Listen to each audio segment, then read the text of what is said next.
Опа! Сейчас переведу.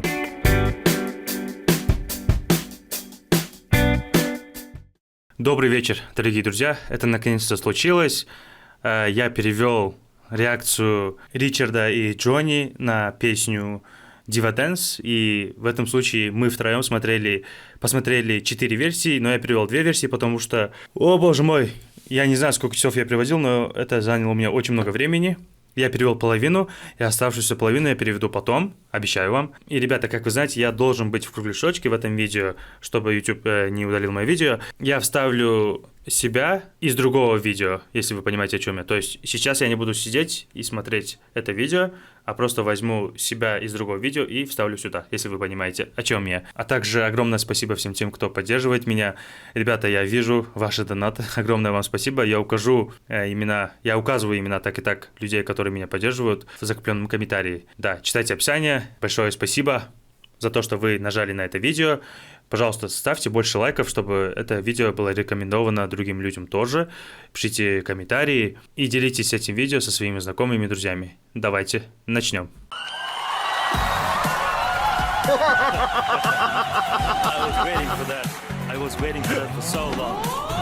Приветствую, фанаты Тhrogga. Добро пожаловать на канал Throgga и привет, Джонни. Привет, Ричард, как дела? У меня все хорошо. И сейчас я очень взволнован, потому что сегодня у нас особенный гость. Его зовут Алан, и у него есть собственный канал, который называется Алан АА. Давай я тебе быстренько покажу. У него 542 видео, и я думаю, все эти видео про Димаша. И я думаю, что он берет реакции разных людей со всего мира, которые делают реакции на Димаша. И он связывается с этими людьми, как он связался с нами, и спросил меня: «Эй, вы не возражаете, если я переведу ваши видео реакции на Димаша?» И, конечно же, я сказал «да», и он переводит эти реакции на русский язык. Он не делает субтитры, он озвучивает. И это невероятно, потому что не каждый способен на такое. Не каждый человек может говорить на другом языке, помимо своего. Да, это круто. И я хочу узнать побольше, поэтому я его приглашаю. Привет, Алан. Привет, ребята, как дела? У нас все круто. Привет, YouTube. Мы очень рады, что ты сегодня к нам присоединился. Я хочу начать с того, чтобы спросить тебя о том, как ты вообще начал свой канал, и реально ли твой канал посвящен Димашу? И вообще, как все это закрутилось? Ну, где-то 10 лет назад я начал ходить на курсы пианино, и, наверное, где-то 6 лет назад я ходил на курсы по гитаре. И у меня плохо получалось с гитарой, и где-то в 2019 году я начал ходить на курсы по вокалу, потому что я хотел петь. И знаете, есть такой певец по имени Витас. Я видел его имя в комментариях под нашими видео, да. Значит так, ребята, у меня для вас есть вопрос. Вы слышали песню Димаша, выступление Димаша, которое называется «Опера 2»? Нет, не слышали, нет. Еще не слышали? Окей. Значит, когда я слушал эту песню Витаса, у меня в рекомендациях появились выступления Димаша, и поэтому я решил открыть свой YouTube-канал и начать делать реакции. И в какой-то момент выступления Димаша закончились, и мне не на что было делать реакции, поэтому я решил начать переводить реакции других людей. И вот так начался мой канал. А сколько языков ты знаешь?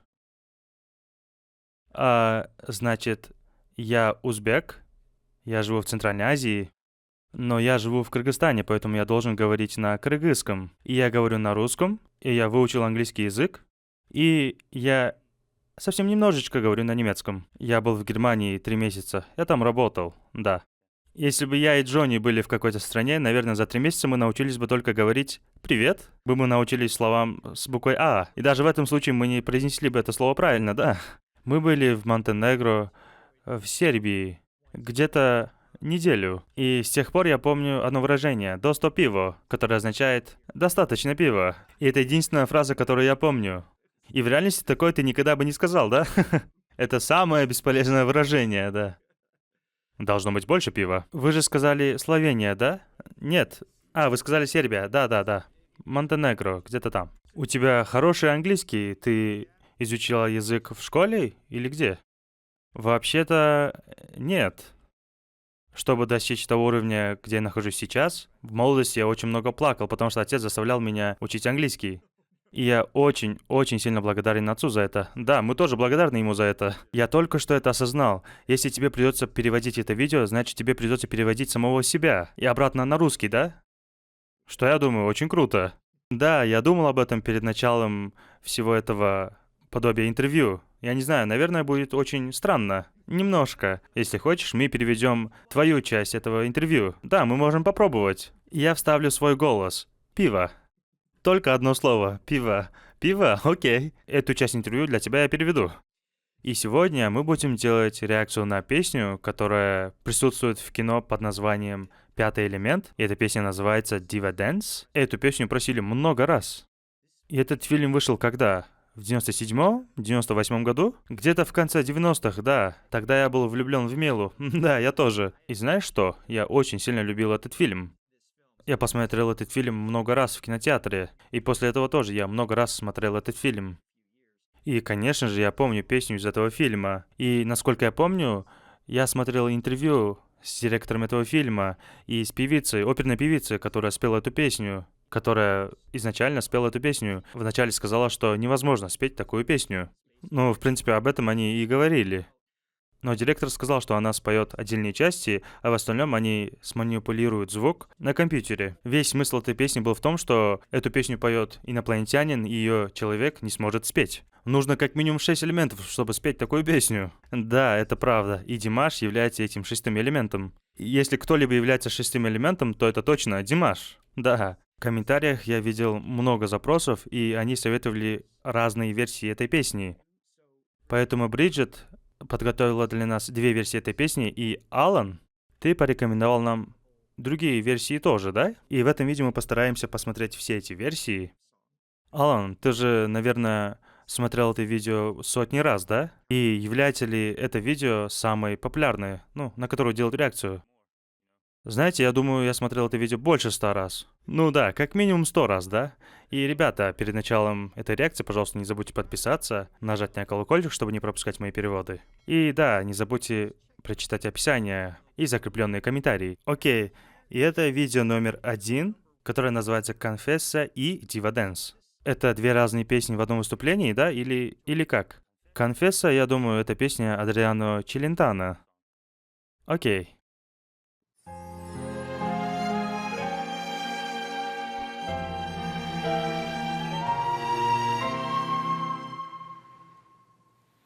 Lại bờ trái choang bao ô đê ai lại bờ vu hoa kê ô cơ tuôn quay lại bờ yêu y khăn chú y khăn lại bờ trên chỗ bao hoang sang tô sen pha chú sân tên cô khô tô khô xa nhà chú sang sơ vâng y chế tu yao xa nhà ô sơ sao hoang tê y tên huy ya bia cha choang khô tê ma perché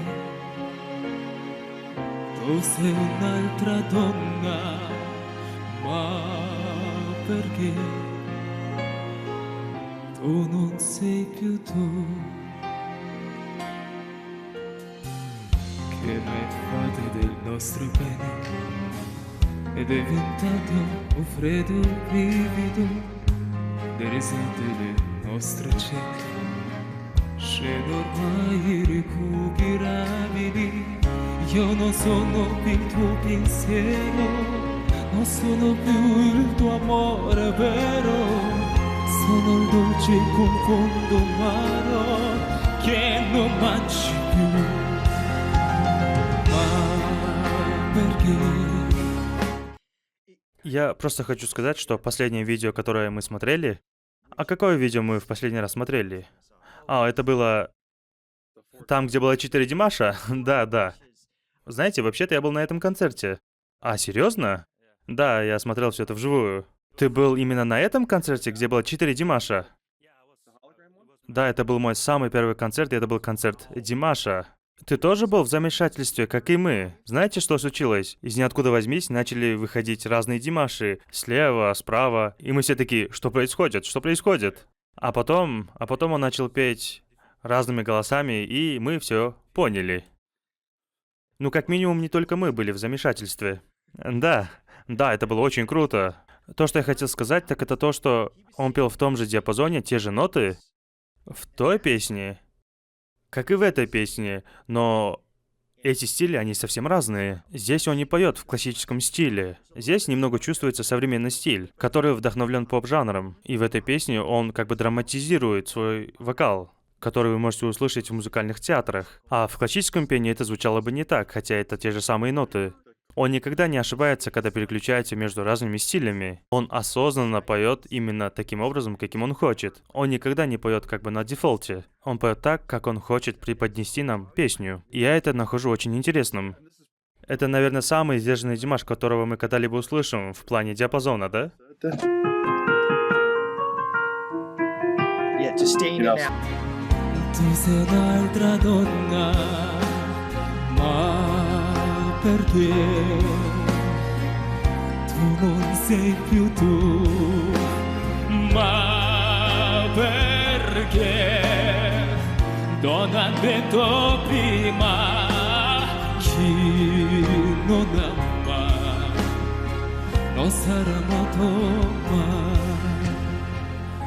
Quando viene la sera e il ricordo pian piano scompare e trasmessi nel cuore a piano più grande del mare.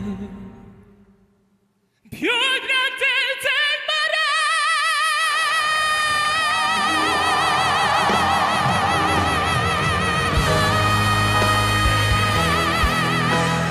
Oh,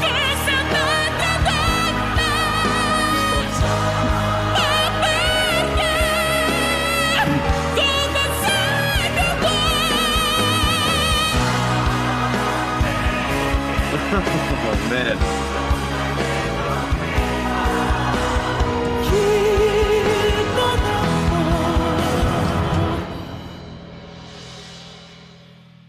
Non sarà amato mai.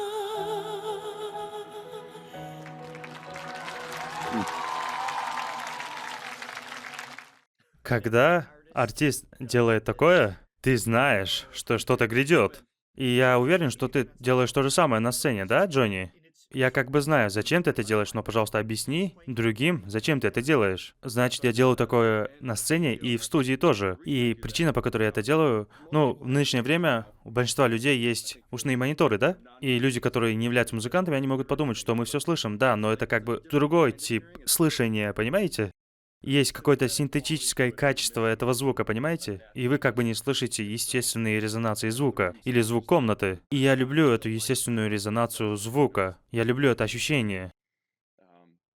И это помогает мне слышать окружающую среду. И я думаю, что люди так делают в большинстве случаев из-за нот, чтобы удостовериться в том, что они поют правильную ноту, певцы. Потому что тот звук, который вы слышите вокруг себя, он отличается от звука, который вы слышите через свои ушные мониторы. И если вы будете слушать себя только через ушные мониторы, вы теряете тот относительный звук, который вокруг вас. И я знаю, что у Димаша идеальный слух. И Джонни, у тебя тоже идеальный слух, да? Ты всегда знаешь, какую ноту ты поешь, да? Но в этом присутствует некая динамика, да? И звук, который ты слышишь, тоже относителен. Да, иногда этот звук просто вводит тебя в заблуждение, потому что, сколько звука может быть в этих маленьких ушных мониторах, да? И поэтому ты упускаешь целый спектр частот, которые помогают оценивать звук, который вокруг тебя. И здесь, я думаю, также присутствует эмоциональная составляющая, потому что он выстраивал эту эмоциональную часть, понимаешь? В этот момент выступающий должен был быть вместе со своей аудиторией. Ты звучишь определенным образом в своих ушных мониторах, но потом, когда ты слушаешь это через другой монитор, ты начинаешь думать: о, этот звук был намного более плоским, чем я думал. А ушные мониторы как бы точны, но в то же время нет. Но если вы понимаете, что я говорю. Да, понимаем. Окей, давайте продолжим. Да. I don't know if we've heard him rock out like this.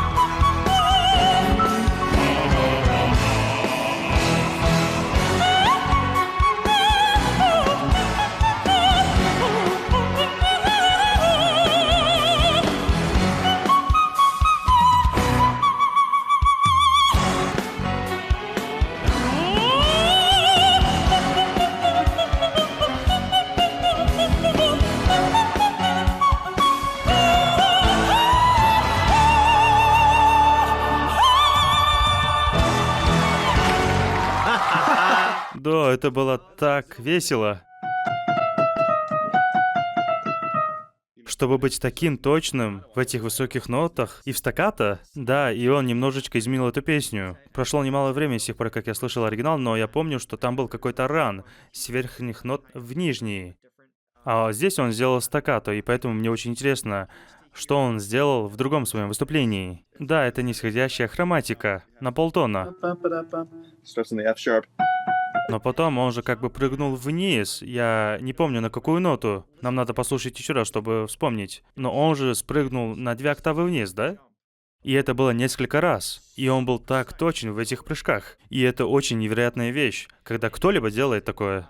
И он делает это с этим постоянным тоном. Грудной голос, головной голос, фальцет. Да, это до сих пор Димаш, когда он переключается между этими регистрами. И он делает это без какого-либо относительного ведущего тона. Допустим, здесь он поет одну ноту, а потом резко прыгает в другую ноту, совсем не относящуюся к предыдущей, и делает он это идеально. Значит, это из концерта Бастау в 2017 году. И где это находится?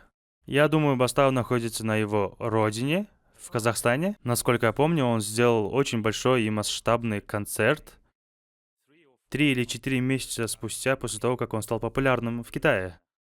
Окей, значит, именно в Китае он обрел популярность, да? Именно там это случилось, да? Знаете, немного даже обидно, потому что перед тем, как стать популярным в Китае, он выступал очень много в России, в Казахстане, и он как бы не обрел популярность. Ему пришлось идти в Китай, выступать как гость, и именно там он обрел популярность. Окей, теперь давайте послушаем вот эту версию. концерт тыңдап жатырмын ағайын шамалы болса да.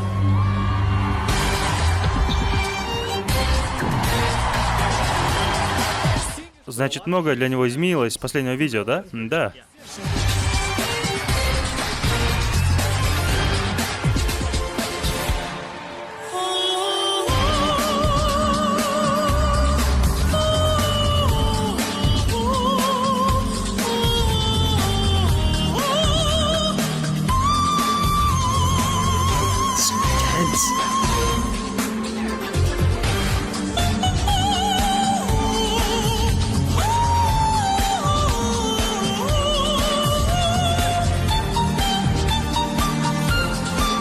Wow.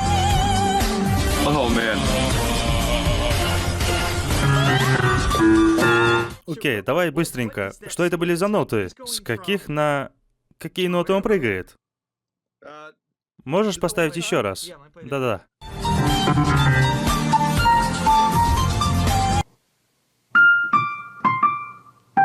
А потом он спускается до... Думаю, один из этих нот точно ми 3 октавы, насколько я помню, потому что я переводил реакции на это видео очень много раз. Самая высокая нота — это фа 3 октавы. Значит, это фа 3 октавы. А потом он спускается до ля бемоль большой октавы. И потом си бемоль большой октавы. Возможно, я напортячил с переводом, поэтому извиняюсь. Значит, здесь он прыгнул на целых 3,5 октавы. Yeah. И это были такие точные прыжки. И интенсивность, с которой он пел эту ноту фа, и эта интенсивность у него присутствовала во всех нотах до той самой низкой ноты. Какая это нота была? Ля си бемоль большой октавы? Можешь подсказать, в каком году это было? В 2017 году. Значит, это 2017 год, да? А предыдущее видео в каком году было? Да, в том же году. В том же году? Окей.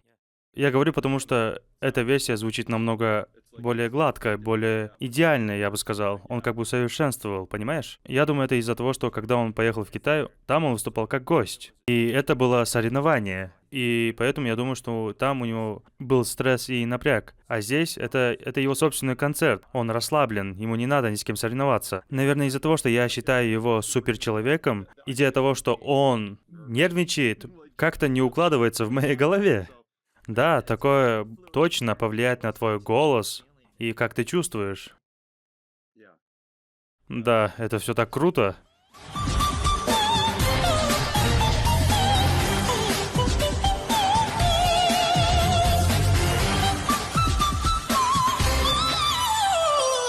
На этот раз он это сделал. Hold on. Let's hear it again. Let me hear that run.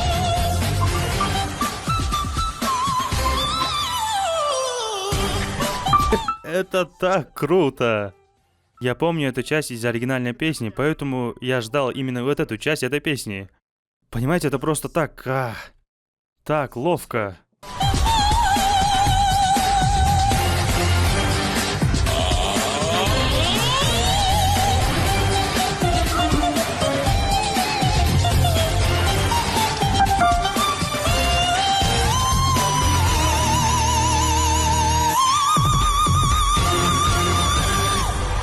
Okay, this. It's so good. Если он пел на более высокой ноте. Okay. А, серьезно? Да, последняя нота была выше. I think so. That's a. G- I think Наверное, отсюда и пришла эта нота ми третьей октавы. Да, возможно. Ребята, вот для вас у меня вопрос. Если вы вернетесь на 5 секунд назад, вы увидите, как он ходит и поет эти ноты стаккато. И я вот думаю, насколько натренированным должен быть человек, чтобы уметь такое делать. Ну, сильно натренированным. Это вообще возможно? Потому что когда я хожу, мой голос шатается вместе со мной. Знаешь, в последнее время такое начало больше встречаться в более элитных кругах артистов, где они тренируются, делают хореографию и даже танцуют, когда поют, даже когда используют безумный вокал. Ну, знаешь, обычно это происходит не так высоко, не в таких высоких нотах, потому что высокие ноты — это очень деликатное место. Там вокальные связки очень тонкие, чтобы они могли вибрировать так быстро. Это А440, что означает, что ваши связки вибрируют 440 циклов. Струны гитары тоже вибрируют в таком цикле. Или струны пианино. И когда вы поете в такой же ноте, как и инструмент, вы в буквальном смысле вибрируете так же, как и струна этого инструмента. А вот это уже 880.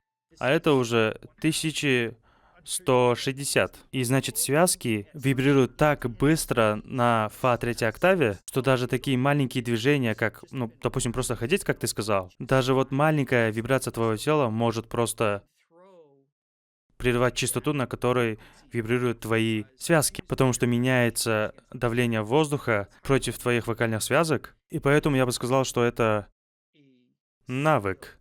И твоя сердечно-сосудистая система тоже должна быть фантастической. А также у тебя должна быть способность контролировать частоту сердцебиения и сколько воздуха ты потребляешь, а также контролировать поток воздуха, чтобы не прерывать частоты, когда ты ходишь и поешь. Вкратце, это невероятно сложно сделать.